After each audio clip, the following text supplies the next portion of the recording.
Assalomu alaykum aziz tomoshabinlar.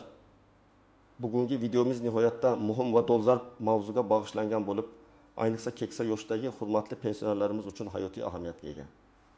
Men siz bilan hozirgina qandaydir jiddiy muammo haqida gaplashmoqchi emasman, balki allaqachon sodir bo'lgan va ko'pchilikni xabardor bo'lmagan holda qiyin ahvolga solib qo'yishi mumkin bo'lgan jiddiy vaziyat haqida ogohlantirmoqchiman. Sizning pasportingiz aynan o'sha yillar davomida sizga sodi xizmat qilib kelgan shaxsiy guvohnomangiz endi yaroqsiz holga kelgan bo'lishi mumkin. Bu shunchaki bir ogohlantirish emas, balki bu fakt. Eski pasportlar ko'p joylarda va ko'plab operatsiyalar uchun deyarli barcha rasmiy munosabatlarda endi qabul qilinmaydi. Bu esa pensiya olishdan tortib bank operatsiyalarigacha, hatto tibbiy xizmatlardan foydalanishgacha bo'lgan har qanday harakatingizga to'sqinlik qilishi mumkin. Bu ma'lumot har bir fuqaro uchun, ayniqsa keksa yoshdagilar uchun hayotiy ahamiyatga ega. Chunki ular ko'pincha bu kabi yangiliklardan kechroq xabar topadilar yoki texnik sabablarga ko'ra yangi hujjat olish jarayonlarini kechiktirishlari mumkin. Shuning uchun iltimos diqqat bilan tinglang, har bir daqiqa qimmatli. Hoziroq kanalimizga obuna bo'ling. Bu videoga like bosing va ushbu muhim ma'lumotni o'zingizning oila a'zolaringiz, qarindoshlaringiz, qo'shnilaringiz va do'stlaringizga ham ulashing. Zero qancha ko'p odam xabardor bo'lsa, shuncha kam muammo yuzaga keladi. Keling, muammoning mohiyatiga chuqurroq kirib boraylik. Avvallari bizning mamlakatimizda, xususan O'zbekistonda aholi shaxsini tasdiqlovchi asosiy hujjat oddiy to'q yashil yoki bordo rangdagi pasportlar edi. Bu pasportlar o'nlab yillar davomida, ba'zan hatto 20-30 yilgacha biron bir jiddiy o'zgarishlarsiz amalda bo'lib kelgan. Odamlar bir marta pasport olib, uni umr bo'yi saqlab, undan barcha rasmiy ishlarda foydalanishga odatlanishgan edi. Ular bilan banklarda pul operatsiyalarini amalga oshirardilar. Pensiya olish uchun foydalanishar. Uy-joy sotib olishga o'tishdan, shuningdek boshqa har qanday huquqiy munosabatlarda ushbu hujjatni taqdim etardilar. Bu pasportlar shunchalik oddiy va ishonchli tuyulardiki, ularning muddati tugashi yoki yaroqsiz holga kelishi haqida ko'pchilik o'ylamasdi ham. Ammo global tendensiyalar va mamlakatimizdagi islohotlar sharoitida shaxsni tasdiqlovchi hujjatlarga bo'lgan talab o'zgarib bordi. Xavfsizlikni kuchaytirish, qalbaki hujjatlarning oldini olish, shuningdek xalqaro standartlarga moslashish maqsadida O'zbekiston bosqichma-bosqich yangi avlod pasportlariga o'tishni boshladi. Dastlab 2011 yildan boshlab biometrik pasportlar joriy etildi.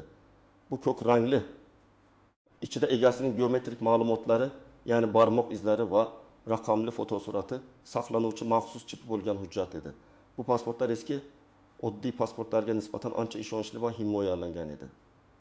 Davlat ushbu o'tish jarayonini bir necha bosqichda va ma'lum bir muddatlar ichida amalga oshirishni belgiladi. Eski namunadagi pasportlarni biometrik pasportlarga almashtirish uchun fuqarolarga bir necha yil vaqt berildi. Birinchi muhim muddat 2015 yil 31 dekabr bo'lib, bu muddatdan so'ng eski pasportlar mamlakat ichida shaxsni tasdiqlovchi hujjat sifatida deyarli o'z kuchini yo'qotdi. Keyin xalqaro sayohatlar uchun ham yangi pasportlarga o'tish zarurati paydo bo'ldi va bu boradagi oxirgi muddat 2020 yil 30 dekabr etib belgilandi. Shu sanadan keyin esa eski pasportlar amalda nafaqat mamlakat ichida, balki chet elga chiqish uchun ham to'liq yaroqsiz holga keldi. Biroq bu jarayon shu bilan tugamadi. Texnologik taraqqiyot va elektron xizmatlarning kengayishi bilan O'zbekiston yana bir yangi bosqichga o'tdi. ID kartalarni joriy etish. 2021 yil yanvardan boshlab mamlakatimizda yangi plastik elektron tashuvchiga ega ID kartalari berila boshladi. Bu ID kartalar ichki pasport funksiyasini to'liq o'z zimmasiga oladi va ko'pgina elektron xizmatlardan foydalanish imkoniyatini beradi. Ular hatto ayrim davlatlarga sayohat qilish uchun ham xizmat qilishi mumkin. Bu yangi tizimga o'tish ham bosqichma-bosqich amalga oshirilmoqda. Ammo bugungi kunda eng muhim jihat shuki, hatto o'sha ko'k rangli biometrik pasportlar ham ichki ishlar uchun faqat ma'lum bir muddatgacha amal qiladi va yakunda ID kartalarga almashtirilishi shart. Shunday qilib nima o'zgardi? Avvallari eski pasportlar bilan hamma narsani hal qilish mumkin bo'lsa, hozirda bu mutlaqo imkonsiz. Endi davlat muassasalari, banklar, notarial idoralar, hatto oddiy poliklinikalar ham faqatgina amaldagi hujjatlarni, ya'ni biometrik pasportlar yoki yangi ID kartalarini talab qiladi. Sizning eski to'q yashil yoki bordo rangdagi pasportingiz faqatgina xotira uchun yoki uyda saqlash uchun qimmatli bo'lishi mumkin. Ammo rasmiy hujjat sifatida uning hech qanday qonuniy kuchi qolmadi. Bu esa juda ko'p muammolarni keltirib chiqarishi mumkin. Ayniqsa yuqorida aytib o'tganimizdek, bu jarayonlardan ko'proq xabardor bo'lmagan pensionerlarimiz uchun. Keling, endi asosiy qismga o'tamiz va bu o'zgarishlar haqida nimalarni bilishimiz kerakligini, kimlar xavotir olishi kerakligini va kimlarga esa bu tegishli emasligini batafsil ko'rib chiqamiz. Birinchi navbatda nimalarni bilishimiz kerak? Eng muhimi, agar sizda hali ham eski, ya'ni to'q yashil yoki bordo rangdagi non-biometrik pasport bo'lsa, u yaroqsiz hisoblanadi. Bu degani, siz bu pasport bilan deyarli hech qanday rasmiy operatsiyani amalga oshira olmaysiz. Ikkinchi muhim jihat shuki, 2021 yildan keyin berilgan ko'k rangdagi biometrik pasportlar hali ham xalqaro sayohatlar uchun o'zining amal qilish muddati tugaguncha yaroqlidir. Biroq mamlakat ichidagi ko'pgina rasmiy muassasalar va xizmatlar uchun yangi ID kartalarga o'tish jarayoni faol davom etayotganligi sababli yaqin kelajakda bu pasportlar ham ichki ishlar uchun ID kartalar bilan almashtirilishi zarur bo'ladi. Hozircha biometrik pasportlar ham amalda bo'lishi mumkin, lekin eng zamonaviy va kelajak uchun kafolatli hujjat bu ID karta hisoblanadi. Kimlar xavotir olishi kerak? Eski non-biometrik pasport egalari. Astirish, agar sizda hali ham o'sha eski yashil yoki bordo rangdagi chipi bo'lmagan pasport bo'lsa, siz zudlik bilan harakat qilishingiz kerak. Sizning pasportingiz allaqachon yaroqsiz va bu bilan pensiya ola olmaysiz. Bank operatsiyalarini amalga oshira olmaysiz. Tibbiy xizmatlardan foydalanishda muammolarga duch kelishingiz mumkin. Bu degani sizning shaxsingizni rasman tasdiqlovchi hujjat yo'q hisoblanadi. 2. Texnologiyadan uzoq bo'lgan pensionerlar. Ko'pincha keksa yoshdagi kishilar yangiliklardan xabardor bo'lmasliklari yoki hujjatlarni almashtirish jarayonlari bilan shug'ullanishga qiynalishlari mumkin. Ular eski pasportlari hali ham amalda deb o'ylashlari mumkin. Lekin afsuski bu xato. Aynan ular uchun ma'lumot eng muhimdir. 30. Kamdan kam hollarda rasmiy muassasalar bilan aloqada bo'ladigan fuqarolar. Astirish, ba'zi pensionerlar kamdan kam bankka boradilar. Doimiy ravishda davlat xizmatlaridan foydalanmaydilar. Ular yillar davomida o'z pasportiga qaramagan bo'lishlari mumkin. Kun kelib birdaniga zarurat tug'ilganda, masalan, to'satdan tibbiy yordam kerak bo'lganda yoki pensiya olishda ular qiyin ahvolga tushib qolishlari mumkin. Kimlar xavotir olmasligi mumkin? 1. Biometrik pasportga ega bo'lganlar. Astirish, agar sizda allaqachon ko'k rangdagi biometrik pasport mavjud bo'lsa, xavotirlanishga hojat yo'q. Uning amal qilish muddati tugaguncha u yaroqlidir. Ammo yuqorida aytilgandek, kelajakda siz ham ID kartaga o'tishingiz kerak bo'ladi. Asosiy yangi ID kartasiga ega bo'lganlar, agar sizda yangi plastik ID karta bo'lsa, siz hozirgi kunda eng zamonaviy va amaldagi shaxsni tasdiqlovchi hujjatga egasiz. Siz uchun hech qanday muammo yo'q. 300. Yaqinda pasportini yangilaganlar.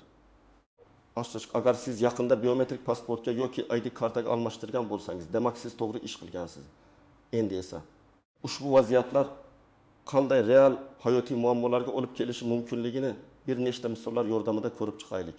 Astirisk, misol 1, pensiya olishdagi muammolar. Keling, Opa Dilbar 78 yoshda deylik.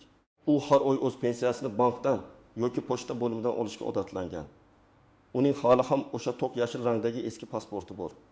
Bir kuni u pensiyasini olish uchun bankka boradi, navbatga turadi. Biroz kutadi va nihoyat kassaga yaqinlashadi. Kassir undan pasportini so'raganida Opa Dilbar g'urur bilan eski pasportini uzatadi. Ammo bank xodimi pasportni ko'rib, uzr so'rab, "Opa, afsuski, bu pasport endi yaroqsiz. Biz sizga pensiya bera olmaymiz" deydi. Opa Dilbar ajablanadi va nima uchunligini so'raydi. Bank xodimi yangi qonun-qoidalarni, pasportlarning amal qilish muddati tugaganligini tushuntiradi.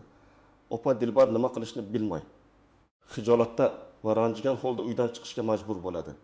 Bu qanday hissiyot? Bu o'ziga xos muxtoriyatni yo'qotish, pulga muhtoj bo'lgan paytda uni ololmaslikdan kelib chiqadigan jiddiy ruhiy stress. Uning jismoniy holati ham bunga to'sqinlik qilishi mumkin. Chunki bankka borishning o'zi ham keksa odam uchun mashaqqat. Endi u pensiyasini olish uchun avval pasportini yangilashi kerak. Bu esa qo'shimcha vaqt, kuch va harakat talab qiladi. Eng achinarlisi, bu kabi vaziyatlar tez-tez uchrab turadi. Astirisk, misol 2, tibbiy xizmatlardan foydalanishda to'siqlar. Faraz qiling, bobo Sobir 15 yoshda to'satdan qon bosimi ko'tarilib, ahvoli yomonlashib qoldi. u shifokor poliklinikaga borishi shart. Uni poliklinikaga olib borishadi. Ro'yxatga olish bo'limida undan shaxsini tasdiqlovchi hujjat so'rashadi. Bobo Sobir ham o'zining eski bordo rangli pasportini taqdim etadi. Ro'yxatga oluvchi xodim Bobo Sobirning pasportini kompyuter tizimiga kiritmoqchi bo'lganda, tizim uni yaroqsiz deb belgilaydi. Natijada Bobo Sobirni ro'yxatdan o'tkaza olishmaydi. Unga shifokor qabuli uchun yo'llanma bera olishmaydi. Bu esa zudlik bilan tibbiy yordamga muhtoj bo'lgan odam uchun hayotiy xavf tug'dirishi mumkin. Sog'lig'i yomonlashgan keksa odamga avval pasportingizni yangilang, keyin keling deyish g'irt noto'g'ri, lekin amalda bu shunday bo'ladi. Chunki davlat xizmatlari pasport ma'lumotlarining dolzarbligini talab qiladi. Kechiktirilgan tibbiy yordamning oqibatlari juda og'ir bo'lishi mumkin. Misol uchun, mol-mulk bilan bog'liq muammolar va kommunal xizmatlar yana bir misol. Amaki Qodir 7 yoshda. U o'zining uyiga egalik huquqini tasdiqlovchi hujjatlarga o'zgartirish kiritish kerak bo'ladi. Masalan, uyining bir qismini farzandlarga hadya qilish yoki vasiyatnoma rasmiylashtirish uchun notariusga boradi. U yerda ham pasport talab qilinadi. Eski pasport bilan notarial operatsiyalarni amalga oshirib bo'lmaydi. Yoki oddiyroq vaziyat. Elektr, gaz, suv to'lovlari bo'yicha shartnomalarini yangilash kerak bo'ladi. Ba'zan to'lov tizimlarida ham pasport ma'lumotlari yangilanishi talab etiladi. Eski pasport bilan hech qanday rasmiy shartnoma tuzib bo'lmaydi.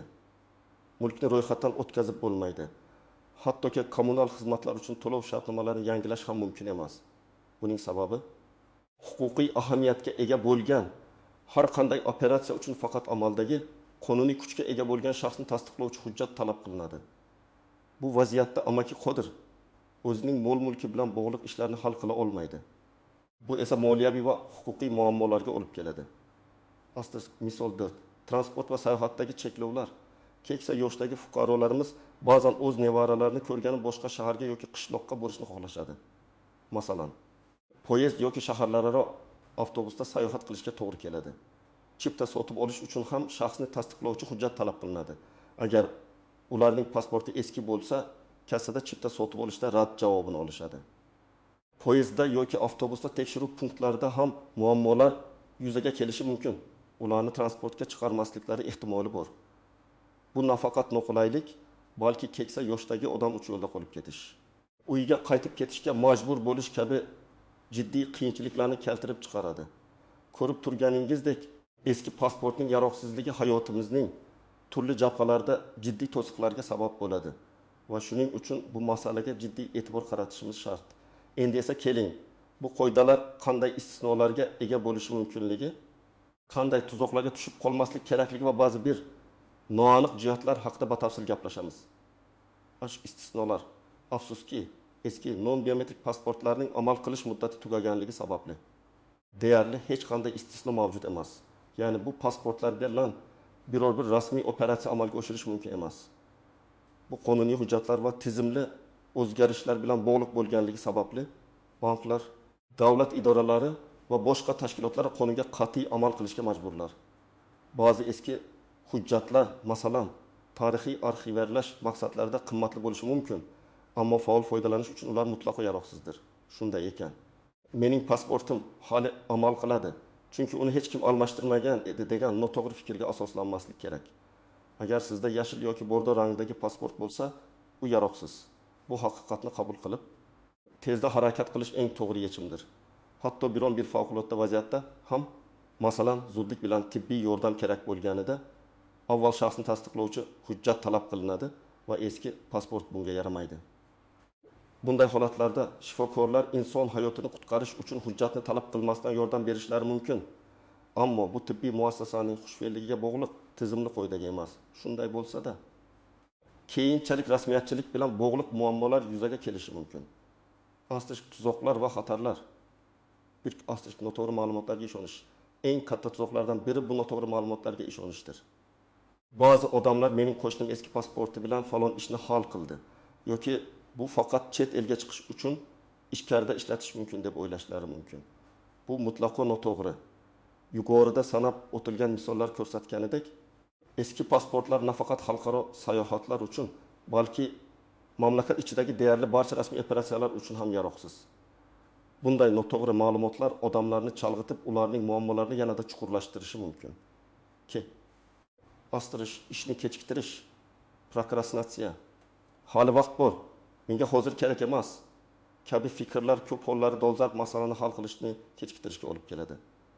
Afsuski, pasportni almashtirishni kechiktirish jiddiy oqibatlarga olib kelishi mumkin.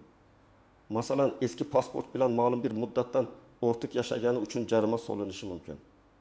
Bunday jarimalar keksa yoshdagi iqtisodiy jihatdan zaif bo'lgan fuqarolarimiz uchun qo'shimcha yuk bo'ladi. Shuningdek, kutilmagan vaziyat yuzaga kelganda, masalan, favqulodda tibbiy yordam kerak bo'lganida, hujjat yo'qligi sababli yordam ololmaslik hayotiy xavf tug'diradi. Astirish firibgarlar, hujjatlarni almashtirish jarayonida ba'zi firibgarlar paydo bo'lishi mumkin. Ular pasportni tezda, navbatsiz olib beraman, qimmatbaho xizmatlarni taklif qilaman kabi soxta va'dalar berishadi. Bunday xizmatlardan qat'iy saqlanish kerak. Pasport almashtirish faqatgina davlat xizmatlari markazlari DXM yoki Ichki ishlar vazirligining migratsiya va fuqarolikni rasmiylashtirish bo'limlari, sobiq pasport stollari orqali rasmiy yo'l bilan amalga oshirilishi kerak. Har qanday tezlatish yoki maxsus imkoniyatlar taklif qiluvchilarga ishonmang. Ular sizning pulingizni olib ishni qilmasdan ketib qolishi mumkin. Dard asli xabardorlikning pastligi, ayniqsa chekka hududlarda yashovchi yoki ommaviy axborot vositalariga cheklangan kirish imkoniyatiga ega bo'lgan keksa fuqarolarimiz orasida bu masaladan xabardorlik darajasi past bo'lishi mumkin.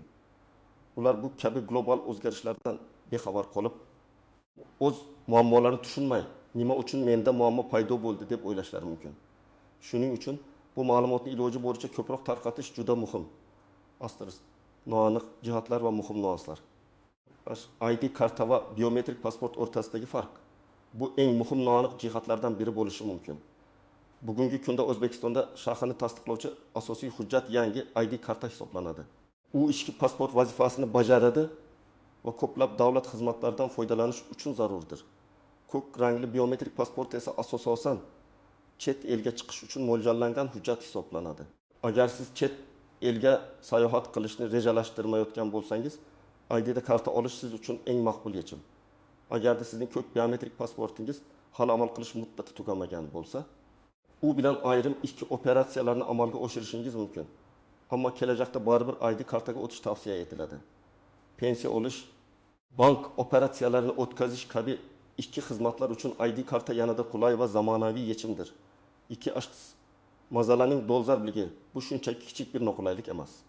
Amaldagi shaxsni tasdiqlovchi hujjatning yo'qligi sizning asosiy huquqlaringiz va davlat xizmatlaridan foydalanish imkoniyatlaringizni to'sib qo'yadi. Bu ijtimoiy hayotdan uzilishga olib kelishi mumkin. Shuning uchun bu masalani shoshilinch ravishda hal qilish lozim. O'tu, astas keksa, yotoqda yotgan fuqarolar uchun agar pensioner jismoniy holati sababli davlat xizmatlari markaziga yoki pasport stoliga bora olmasa, unda nima qilish kerak? Bu holda qonun hujjatlarida maxsus choralar nazarda tutilgan. Bunday fuqarolar uchun davlat xizmatlari markazining mas'ul xodimi uylariga borib hujjatlarni rasmiylashtirishda yordam berishi mumkin. Buning uchun mahalliy hokimlikka yoki to'g'ridan-to'g'ri DXMga murojaat qilish, vaziyatni tushuntirish va uyga kelib xizmat ko'rsatishni so'rash kerak. Shuningdek, oila a'zolari vasiylik orqali yoki ishonchnoma asosida ham ayrim operatsiyalarni amalga oshirishlari mumkin. Ammo bu holatda aniq qanday hujjatlar talab qilinishi va qanday tartibda amalga oshirish haqida oldindan DXM bilan bog'lanib, aniqlik kiritish lozim. Aziz tomoshabinlar, endi eng muhim qismga, ya'ni amaliy maslahatlarga o'tamiz. Xo'sh, agar menda eski pasport bo'lsa, men nima qilishim kerak degan savolga aniq va batafsil javob beraman. Birinchi qadam. Pasportingizni hoziroq tekshiring. Hech qanday bahona topmasdan, hoziroq o'zingizning shaxsiy guvohnomangizni qo'lingizga oling. Uning muqovasini diqqat bilan ko'rib chiqing. U qaysi rangda? Yashilmi, bordomi yoki ko'k rangdami? Agar u yashil yoki bordo rangli bo'lsa, demak sizda eski non biometrik pasport mavjud. Agar u ko'k rangli bo'lsa, u biometrik pasport hisoblanadi. Ichki sahifalarga ham e'tibor bering. Unda barmoq izi yoki chip ramzi mavjudmi? Eng asosiysi uning berilgan sanasi va amal qilish muddati ko'rsatilgan sahifalarni toping. Bu sizning hozirgi holatingizni aniqlash uchun birinchi va eng muhim qadamdir. Aslida ikkinchi qadam, agar sizda eski pasport bo'lsa, vahimaga tushmang, lekin zudlik bilan harakat qiling. Qo'rquv va sarosima yordam bermaydi. Shunchaki tezlik bilan harakat qilish kerak. pasport almashtirish jarayoni sizga o'ylaganingizdan ko'ra qulayroq va tezroq bo'lishi mumkin. Chunki davlatimiz bu borada fuqarolarga maksimal qulayliklar yaratishga harakat qilmoqda. 3-chi qadam, kerakli hujjatlarni to'plang. Yangi pasport ID karta olish uchun sizga quyidagi hujjatlar kerak bo'lishi mumkin. Iring, eski pasport. Sizning eski yaroqsiz pasportingiz ham kerak bo'ladi. Chunki u sizning shaxsingizni tasdiqlovchi oldingi hujjat bo'lgan. Uni topshirishingiz shart. 2 asrash tug'ilganlik haqidagi guvohnoma. Agar sizning tug'ilganlik haqidagi guvohnomangiz mavjud bo'lsa, uni ham olib boring. Ba'zi holatlarda, ayniqsa eski pasportingiz juda eskirgan yoki ma'lumotlar aniq bo'lmagan taqdirda u talab qilinishi mumkin. Nikoh guvohnomasi agar mavjud bo'lsa, agar siz oilali bo'lsangiz yoki nikoh guvohnomasi ham kerak bo'ladi. Bu sizning oilaviy holatingizni tasdiqlash uchun muhim. 4 suratlar. Ko'pchilik hollarda davlat xizmatlari markazida DXM sizni joyida suratga olishadi va barmoq izlaringizni olishadi. Shunga qaramay, bir necha dona 3 xarkot SSM o'lchamli fotosuratlarni o'zingiz bilan olib borish ortiqchalik qilmaydi. Ba'zida texnik sabablarga ko'ra eski usuldagi fotosuratlar ham talab qilinishi mumkin. 5. Harbiy guvohnoma agar mavjud bo'lsa, erkaklar uchun harbiy xizmatga oid guvohnoma ham kerak bo'lishi mumkin. Yashash joyi bo'yicha ma'lumotlar, propiska. Ba'zan, ayniqsa ro'yxatdan o'tish joyi bo'yicha ma'lumotlar aniqlashtirilganda uy daftaridan ko'chirma yoki boshqa shunga o'xshash hujjatlar talab qilinishi mumkin. DXMga borishdan oldin. Aniq ro'yxatni ularning veb-saytidan yoki telefon orqali bilib olish maqsadga muvofiq. 7. Davlat boji to'langanligi haqidagi kvitansiya. Yangi pasport ID karta olish uchun davlat boji to'lanishi lozim. Bu boj miqdori ma'lum bir summani tashkil etadi. Uni to'g'ridan-to'g'ri DXM kassasida yoki yaqin atrofdagi bankda to'lashingiz mumkin. DXMlar odatda to'lov terminallari bilan jihozlangan bo'ladi. Bu ham qulaylik yaratadi. 4-chi qadam. Qayerga borish kerak? Siz 2 asosiy joydan biriga murojaat qilishingiz mumkin. 1. Davlat xizmatlari markazlari DXM. Bu eng qulay va zamonaviy usul. Respublikamizning har bir tuman va shahrida davlat xizmatlari markazlari faoliyat ko'rsatmoqda. Ular bir darcha tamoyili asosida ishlaydi. Ya'ni sizga bir joyda barcha kerakli xizmatlar ko'rsatiladi. Bu yerda siz navbatga elektron tarzda yozilishingiz, qulay sharoitlarda kutishingiz, kerakli hujjatlarni topshirishingiz va biometrik ma'lumotlaringizni, surat, barmoq izlari joyida topshirishingiz mumkin. DXMga murojaat qilish ayniqsa keksa yoshdagilar uchun juda qulay. Chunki u yerda xodimlar do'stona munosabatda bo'lib, har bir qadamda yordam berishadi. 2. Ichki ishlar vazirligining migratsiya va fuqarolikni rasmiylashtirish bo'limlari, Sobik pasport stollari, OVIR. Siz shuningdek, yashash joyingizdagi ichki ishlar vazirligining migratsiya va fuqarolikni rasmiylashtirish bo'limlariga ham murojaat qilishingiz mumkin. Bu bo'limlar ham pasport rasmiylashtirish xizmatini ko'rsatadi. Ammo DXMlarga nisbatan navbatlar ko'proq bo'lishi va sharoitlar biroz farq qilishi mumkin. Shuning uchun DXMga murojaat qilish afzalroqdir. 5-qadam. Ofisda nimalarni kutish kerak? DXMga borganingizda elektron navbatga yozilasiz. Navbatingiz kelganda mas'ul xodim sizni qabul qiladi. U sizdan hujjatlaringizni so'raydi. Arizani to'ldirishda yordam beradi. Keyinroq sizni maxsus xonaga taklif qilishadi. U yerda sizning raqamli fotosuratingiz olinadi va barmoq izlaringiz skaner qilinadi. Bu jarayonlar juda qisqa vaqtni oladi va aslo og'riqli emas. Bularning barchasi yangi ID kartangizga kiritiladigan biometrik ma'lumotlardir. Sabrli bo'ling va xodimlarning ko'rsatmalariga amal qiling. Ular sizga har bir qadamda yordam berishadi. 6-qadam. Nimalarni aytish yozish kerak? Arizani to'ldirishda yoki xodimga murojaat qilishda odatda oddiy va hurmat bilan o'z talabingizni bildirish kifoya. Men eski namunadagi pasportimni yangi biometrik pasportga yoki ID kartaga almashtirmoqchiman. Chunki u yaroqsiz holga kelganda bu aytish yetarli. Xodimlar sizni to'g'ri yo'naltiradi. 7-qadam. Qancha vaqt ketadi? Odatda yangi ID karta tayyorlash uchun belgilangan standart muddat mavjud. Bu odatda 10 ish kunigacha bo'lishi mumkin. Ba'zi hollarda qo'shimcha tekshiruvlar talab qilinganida yoki texnik sabablarga ko'ra bu muddat biroz cho'zilishi mumkin. Agarda shoshilinch ravishda pasport ID karta kerak bo'lsa, qo'shimcha to'lov evaziga tezlashtirilgan tartibda olish imkoniyatlari ham mavjud, masalan, ish kunida. Lekin bu haqda DXM xodimlaridan aniq ma'lumot olishingiz lozim. sizning oldingizga shaxsiy chaqiruv qog'ozi yoki SMS xabar orqali xabar keladi. Unda yangi hujjatni qachon va qayerdan olishingiz ko'rsatiladi. Asterisk 8-qadam. Agar jismonan bora olmasangiz nima qilish kerak?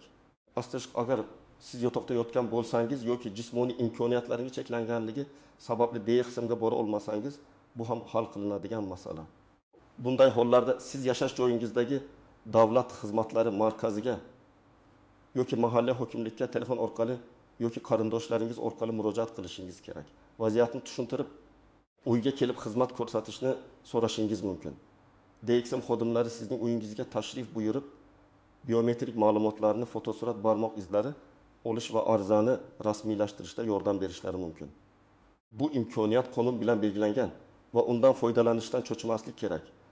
Shuningdek, yaqin qarindoshlaringiz, farzandlaringiz, nabiralaringiz ishonchnoma asosida ayrim hujjatlarni rasmiylashtirishda yordam berishlari mumkin.